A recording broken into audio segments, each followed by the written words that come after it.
Democracy है उसको छीनेगा ही है। के बच्चे बेजार है,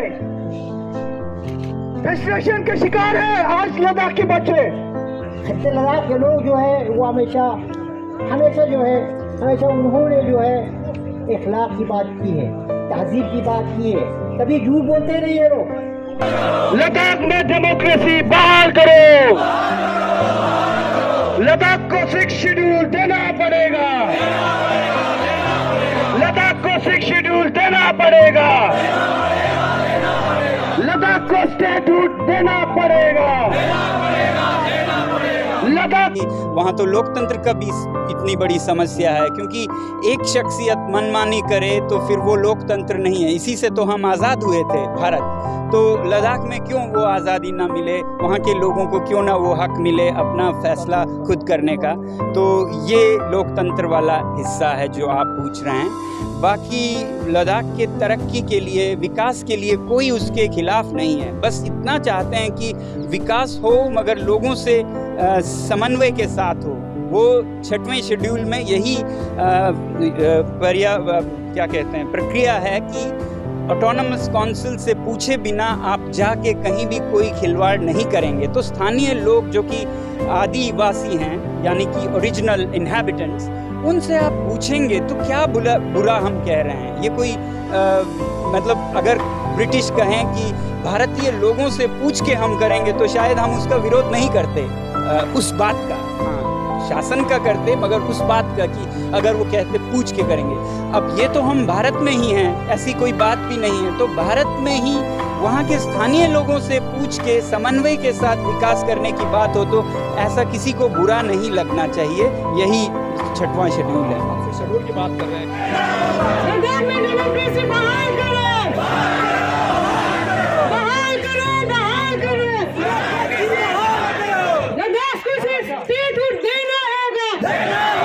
मैं अपनी बात की शुरुआत दुष्यंत कुमार की एक पंक्ति से करना चाहूँगा कि कहा तो तय था चिरागा हर एक घर के लिए, यहाँ चिराग मुयस्सर नहीं शहर के लिए। तो बेसिकली हमारा जो 4 डिमांड्स हैं वो लद्दाख को पूर्ण राज्य का दर्जा दिया जाए, लद्दाख को सेफगार्ड दिया जाए और संविधान के 6ठी अनुसूची के तहत, और जॉब रिजर्वेशन हो, पब्लिक सर्विस कमीशन का गठन हो, और बोथ कारगिल एंड लेह को पार्लियामेंट्री कंस्टिट्यूंसी से सीट्स दिया जाए।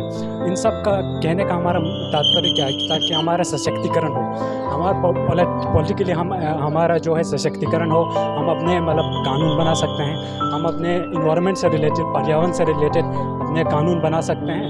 और आज जो भी यहाँ क्राइसिस हो रहे हैं, अभी जो बेसिकली जो सोनम वांगचुक साहब ने सांकेतिक अनशन किया था, इन्वायरमेंट को लेकर किया था, तो उन सब पर हम कानून बना सकें। इसीलिए हम आज का एक प्रदर्शन हुआ।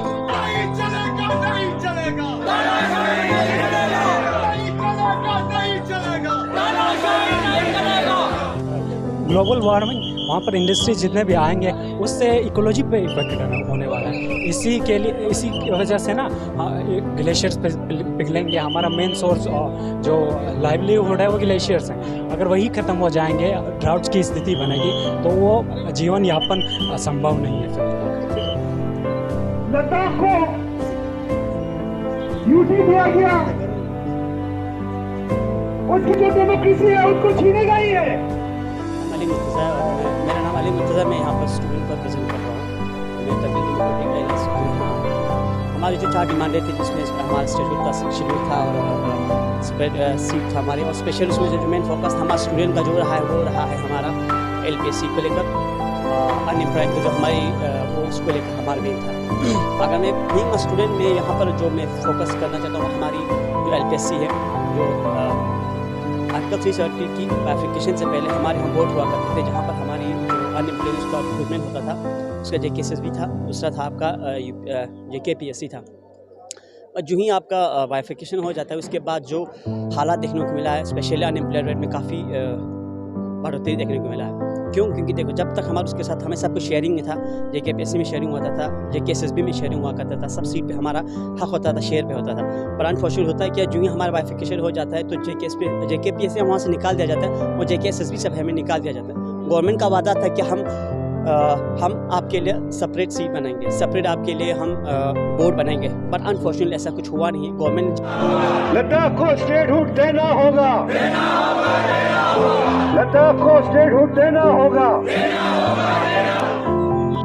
आप उनका 2020 का चुनाव घोषणा पत्र देखिए, बिंदु नंबर 1 लद्दाख को 6वें शेड्यूल में लिया जाएगा। आप 2019 का मैनिफेस्टो देखिए, बिंदु नंबर 3 10-12 में से तीसरे पे आता है, तो इसे हम वादा ही समझते हैं। अब ये अलग बात है कि अगर घोषणा पत्र को वो वादा मानते ही नहीं है, मैनिफेस्टो का कोई मतलब नहीं है तो वादा भी नहीं है। अगर मैनिफेस्टो का या घोषणा पत्र का मतलब है और अगले चुनावों में भी मतलब होने जा रहा है तो फिर वो वादा भी है।